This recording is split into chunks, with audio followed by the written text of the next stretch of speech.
Hi, everybody. Welcome to the Spiritual Cake Podcast. We talk about anything and everything that has to do with that spiritual side of our existence. You're familiar with the physical and the mental and the emotional, but we have been discussing the spiritual, whatever that is. My name is Clint Hufton. With me is Wendy Dahl. Wendy? Hi, Clint. Hello, Wendy. If you're joining us for the first time, you should know that neither Wendy nor I run any kind of a religious organization, nor has our formal education been along those lines. We both were raised relatively conservative Christian. Wendy is Mormon. I was raised Lutheran, but have since explored a lot of different theologies and philosophies. Plus, we are both in the event industry with an international clientele, and that has exposed us to a lot of different customs and rituals and traditions. And we bring all of that into this conversation. And that's exactly what it is. It's a conversation. And if you want to join the conversation, then at the end of this episode, we will tell you how to do that. Wendy, you know how you're going back to the Bible and you're going through the Bible again? I mean, like you starting at the beginning or whatever. So I was thinking about sacred texts, and I was thinking about how important they are to certain religions. Some of our religious texts or scriptures are really, really, really old. I wonder what's the oldest. So I went to the third member of our podcast, which is ChatGPT. What are the three oldest religions? They're showing us images of old structures and old tablets, which apparently that's the key.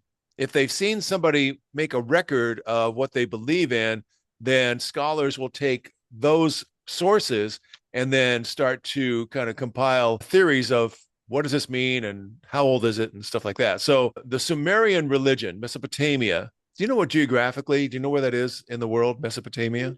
I always thought it was Egypt, and I remember learning about all this stuff when I was a kid and just being fascinated. Especially the Where, hieroglyphics, especially all of this. yes. Apparently, the Sumerian religion started over approximately 3500 BCE. Well, I guess that would be over 5,000 years ago, and in Mesopotamia. And the key idea is polytheism, many gods tied to nature and city states.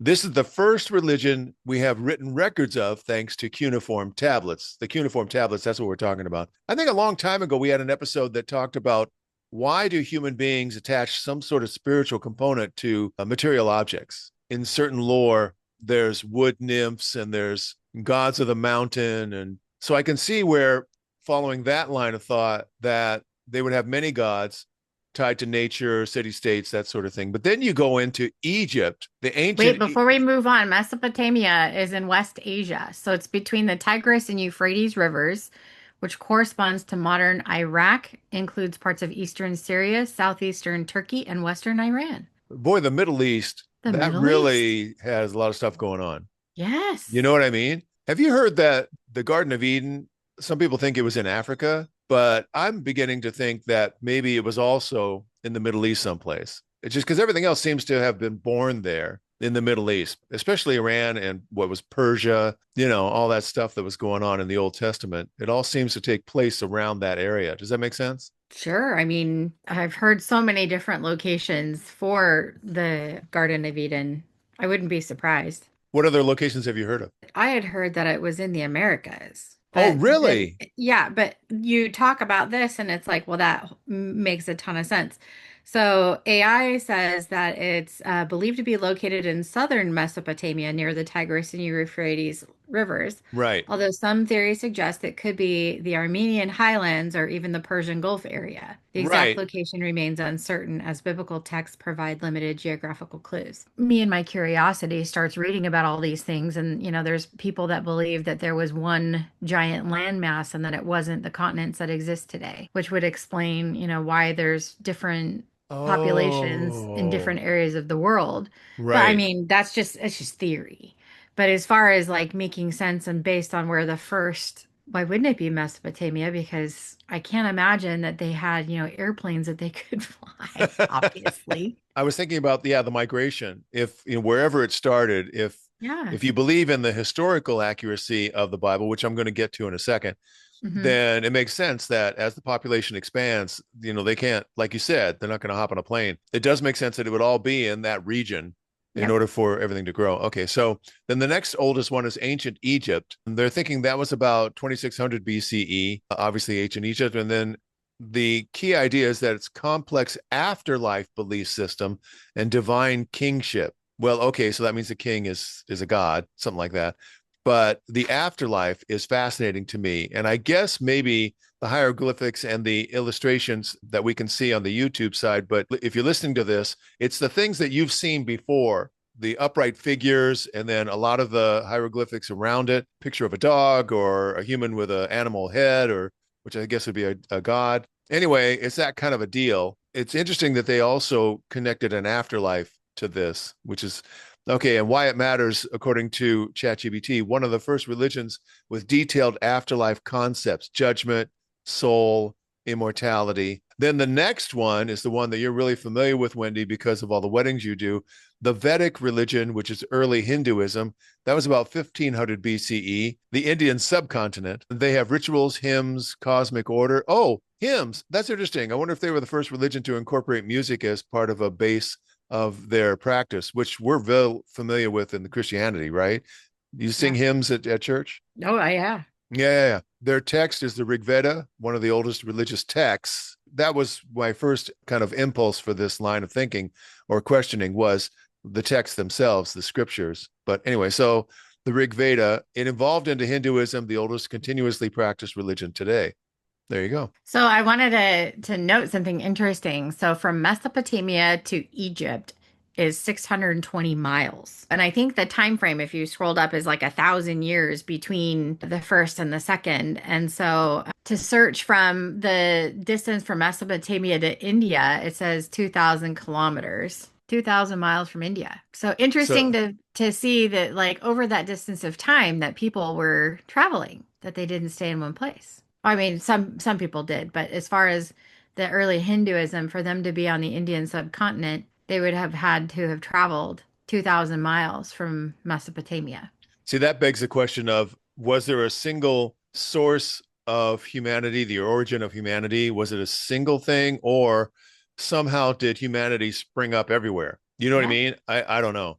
But 2,000 kilometers that's a big hunk of space there. Hmm. Okay, so then I started thinking about, I had a neighbor. Remember, I told you about my neighbor who was the observant Jew, and we, for a short Hmm. while, we had the podcast, The Jew Next Door. Just casually, I don't know how it came up, but it was at one of the dinners that was at his house, either Shabbat or something. How old is the Earth? And he gave me an exact number, and you could tell with the look on his face that he was used to having that number challenged. You think it's exactly that? Yeah. Okay, great. I don't care. How old the Earth is doesn't affect me and my religious convictions or any of that kind of stuff.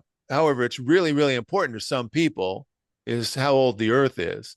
And so I said, using the Old Testament as literal chronological record, the earth comes out to about 6,000 years old because they think that it was created in around 4,000 BCE. And then, we're in the 2026. So you just do the math. They judge it by the Bible telling you how long people lived. Have you heard that before? I feel like as humans, we're always looking for the correlation between what's recorded in the Bible and then what's like the age of the earth, and that they're trying to figure out, like timeline wise, like when did everything happen? Following that same kind of train of thought, the idea is they measured the age of the earth in the Old Testament by lifespans, years between generations, time spans between major events. Then they came up with a calculation that the earth is about 6,000 years old. And it varies a little bit because, and this is fascinating, because if you challenge somebody, I mean, I've done it. I don't know if you've ever done this, but creation was in 6 days. What we're told by scientists is that, how is that possible? Not 6 24-hour days. Well, then people will say, well, a day was different back in that time, when he created the earth and when he created the stars and that kind of stuff. A day was much longer than a 24-hour cycle that we experience today. Okay, I don't care. Whatever people do, those who believe this, how do you explain artifacts and carbon dating to those people who really are convinced that this is an accurate chronological measurement of the life of the earth? They start with different starting conditions. This is fascinating to me. Have you ever had this kind of conversation, like how can you justify an exact number of the age of the earth when all this other scientific information is telling it's millions and millions of years old? Have you ever had that conversation? More with myself than with somebody else. But yes. That's what I mean, with somebody else. No, I've never talked to anyone else about it, but I mean, Oh, okay. I am curious because if they're doing all these, different dating things on rocks and different minerals on the earth, and they're saying how old they are, yet we only have history from a certain period of time, And I guess that goes into all the, well, there were different ages of the earth where before man there was something else, and before them there was something else. And but I'll tell you real quick, I did have a conversation with somebody the other day where they were talking about the evolution of man coming from an ape. And I said, I've always wondered about that. And I said, let me tell you what I've been thinking. Like, does a rose become a daisy? Or does like a bird become a donkey? Like ever? And I was like, I feel like nature has perfectness and order. And like, why would humans come from an ape if an ape is always an ape? I mean, it was just a question. It wasn't being a jerk about anything. It was just like simple curiosity of like, well, unless like you're intervening and turning, like I know that there's different types, like I've seen, they're like tulips, but they have more petals like a rose. And so like they're doing hybrid things of, different flowers and stuff. But I don't know, I'm just kind of curious about like how does that even come into thought when you think like, well, nothing else changes from one thing to the next. In our lifetime. Part of the kind of rounding out the different theories is the length of time that something Hmm. could happen.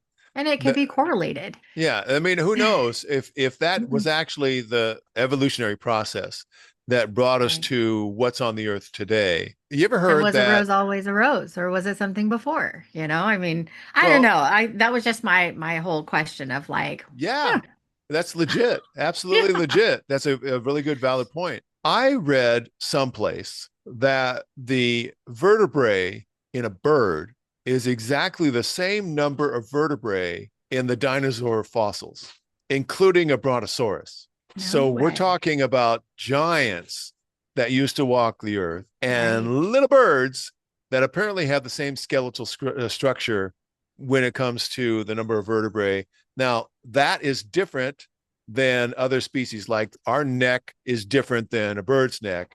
But if you look at that criteria, it's fascinating that a bird, that's why they used to say that dinosaurs, they used to say, well, they look like lizards, so they must be from lizards. But it turns out no. And there's an outside chance that they're all part of the bird family. I don't know. But I thought that was fascinating. Does that make sense? What I'm saying? Oh, totally. Well, and I was just searching because I thought I remember reading about like a certain kind of shell has the same pattern as like a sound wave of some kind. And I thought, well, isn't that interesting that nature would have like repeated patterns in different things and that you would have like the same sort of spiral in one thing as you would in the other. Right. Same thing as you're talking about with the vertebrae and stuff.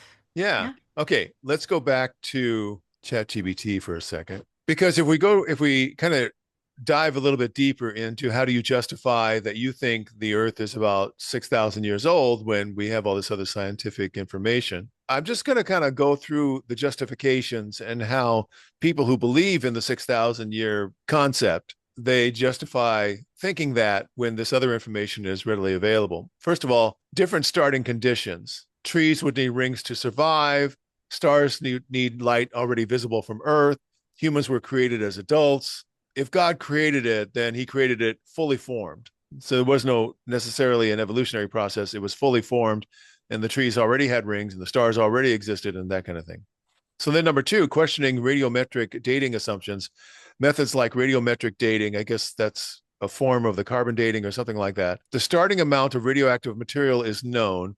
Decay rates have always been constant, and the system hasn't been contaminated. But the argument against that by what they call the young Earth advocates, the initial conditions, maybe they're not known. And the decay rates could have changed, especially during major events, and samples may have already altered over time. Yeah, that goes back to a day wasn't 24 hours, right? And then so now they're saying, well, also, we have no idea the conditions at the beginning and how that could have advanced the aging criteria within a short period of time before humanity started doing its thing. They say that a meteor killed all the dinosaurs. Maybe when it did that, it changed a lot of the other criteria.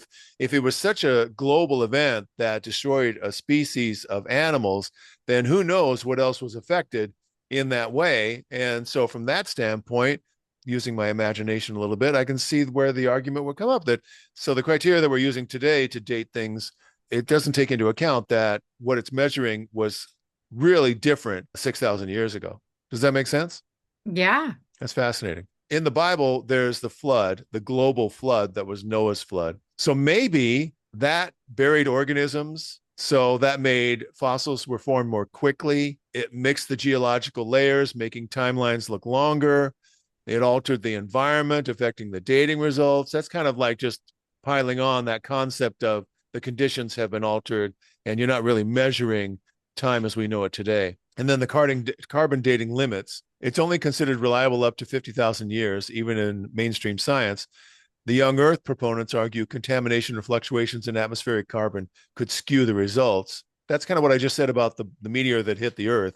That could screw up the atmosphere and do all kinds of stuff. Alternative scientific models, some researchers within the camp try to build different models like faster decay rates, different states of geological processes, and so on and so on. So then I said, why? See, I think that all this is just kind of a fun conversation because I've narrowed things down to my lifetime. Like what happened thousands, millions of years ago doesn't really affect my life, which I'm experiencing right now. It just is an interesting thing to consider, but it doesn't have any real impact on me on my spiritual beliefs or any of that kind of stuff. Does that make sense? Yes. Okay, I'm there you go. actually asking AI to find out how long it anticipates the Earth existed before man was on it. What did it say? It says Earth existed for about 4.5 billion years before modern humans appeared around 200,000 years ago. That's interesting. How would modern humans have been around for 200,000 years when our history only starts 5,000 years? Well, they say humanity, where Humanity. that But that includes all of there was, the Cro-Magnon and all of the. What is interesting to me, the way it affects me emotionally, is the idea that the Earth was here for billions of years before humanity showed up. And the concept of billions of years. And then you make sense. They say that eventually the sun is going to cease in Mhm. one way, form or another. And then, of course, that means that all living things on the earth would cease. Then, when you think of that, anytime somebody talks about potential of death, my body reacts, which is normal. But then you say, okay, but how long will it take before that happens? And it probably is another billion years. I don't know. Who knows what's going to happen to the earth and humanity in that span of time? So, why is it important that people who are young earthers believe this stuff about the age of the earth? I'm just going to jump ahead of this. I think it's because it's a connection from this is what we believe in to this also is what we believe in regards to the afterlife. So if like my faith is built on a house of cards and you tumble the foundation, then the whole thing comes crashing down. And now I don't really know what I believe in when it comes to the afterlife. And that's terrifying. Having laid that groundwork, because we've talked about this before in previous episodes. So, the authority of the scripture. If the early chapters like Genesis aren't taken literally, they worry it opens the door to questioning other parts. Right, exactly. So the age of the earth becomes a test case. Can this text be trusted as written? Which leads to the slippery slope. If creation isn't literal, maybe Adam and Eve weren't literal. And if they weren't literal, what about sin, the fall, redemption, and the whole thing that is a basis for certain faiths? The doctrine of death and suffering. The young earth framework, death enters the world after human sin. That's the whole thing about what is it? The tree of knowledge in the Garden of Eden and that whole Mhm. thing because it is fascinating. Oh, have you read that part where God says, "Okay, now because you disobeyed me, now it's going to hurt to have babies." Have you read that part? Yeah. If the earth is billions of years old, it implies animals lived and died long before humans existed. For many believers, this isn't just an abstract debate. It's tied to personal faith, community belonging, trust in religious teaching. Which authority gets the final say? That's very individualistic. Like we say, there's as many religions as there are people on the face of the earth. And this Yeah. would fall under that concept of, what do you believe in and what Yeah. works for you? This stuff is fascinating to me. Totally. I personalize everything. I guess that's safe to say. Well, how does this affect me? And there's a lot of things where it just bounces off me. You know what I mean? It's kind of like that one decision that makes 1,000 decisions. You ever heard that? Yes. The idea that if I'm really okay with whatever's going to happen after I die, then a lot of the speculation doesn't present to me the same fears that it would with somebody else who didn't have that confidence. Does that make sense? Yeah. What do you think of all this?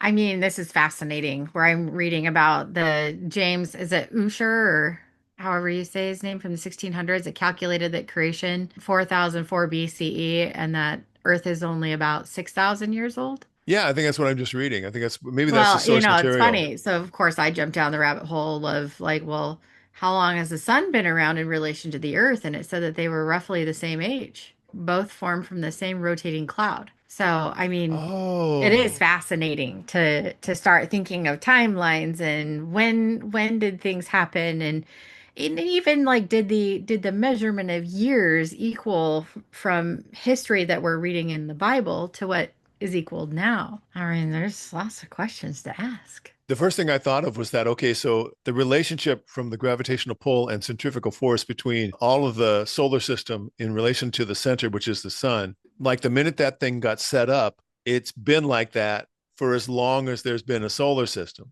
which is fascinating to me. You know how we are in awe of the perpetual motion things that people put on their desks? You know, the Yes. things that just keep going, and there's no battery, but somehow they figured out whatever it is, magnetism or gravity or whatever, and that thing can just keep doing whatever it's doing. Well, on a much grander scale, that's what I think about not only the Earth, but the moons that the moon that revolves around the Earth. And then I think of the bigger planets, how they had to be farther away because they're so big, and then all the moons that are around Jupiter and so on. And that whole thing about the ring around Saturn, I'm guessing that all got set up when the whole thing was created, and it's just been going on. And this entire span of time, which is staggering, and it just is so cool. And then because if you don't accept the fact that, well, it's set up and it's a perfect condition for the planets to be orbiting where they are and that sort of thing, then there's always the fear that one little tiny little thing will make the Earth get out of its orbital path and start getting pulled closer to the sun. And then, of course, the closer it gets, the more it's pulled. And then there's all those doomsday things. But the magic of creation in regard to the balance, I mean, we always think of the balance of nature on Earth, but when you think of the balance of the entire cosmos, how everything relates to one another, it is fascinating to me. And I've never really dove deep in it intellectually until right this very second in regard to the magnificence of the solar system itself. Does that make sense? Absolutely. There you go. All right, Wendy, tell everybody how they get in touch with us. You can find us at spiritualcake.com, or you can go back and listen to or read any of our previous episodes. You can click one of the two social media icons and join us on Facebook or Instagram, or you can send us a message requesting a topic or even to join the conversation. Absolutely. And when you do join the conversation, please know we welcome you with open arms. That's it for this episode of the Spiritual Cake Podcast. This is Clint, and on behalf of Wendy, we will see you next time.